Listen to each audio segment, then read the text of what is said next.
Judgement oriented बन गए।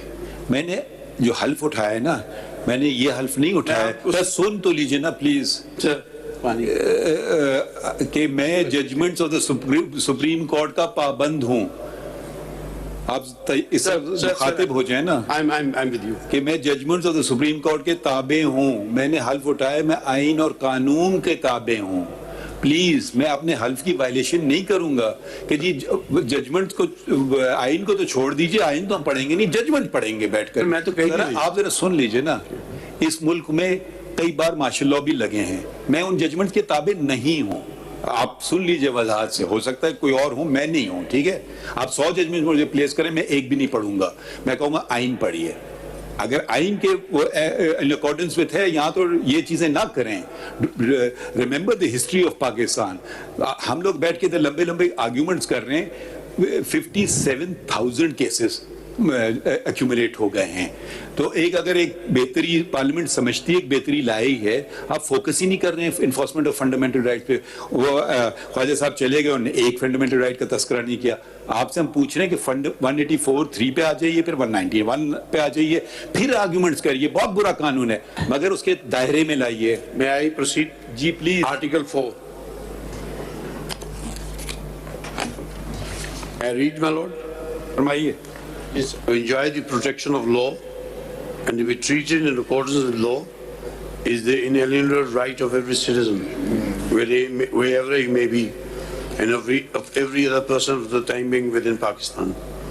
In particular, no action detrimental to life, liberty, body, reputation, or property of any person shall be taken except in accordance with law. B. No person shall be prevented from or hindered in doing which is not prohibited by law. And C. No person shall be compelled to do that which the law does not require him to do. Now let us go on to the. Not go on to develop an argument. Allow me. No, why you read Article 4? Your Lordship had asked me to argue the case according to the way that I want to proceed. Yes, so please allow me. What is the violation of Article 4? What is the violation of Article 4? My Lord, it is mentioned in the preamble of the Act.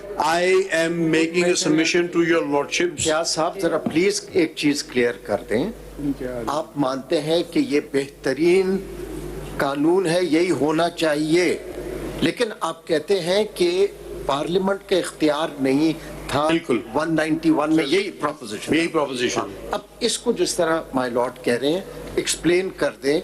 191 पढ़ ले, उसमें अगर subject to constitution and law है और supreme court में है, shall नहीं है।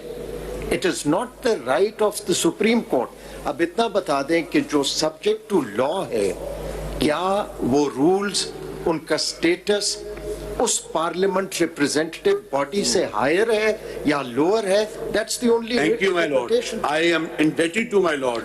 This is the proposition. एक आर्टिकल 4 दूसरा कौन सा आर्टिकल है वो पढ़ लीजिए ना, सारे आर्टिकल इसके ऊपर आ जाए ना। फिर आप आर्टिकल 10A, आर्टिकल 10 पढ़िए।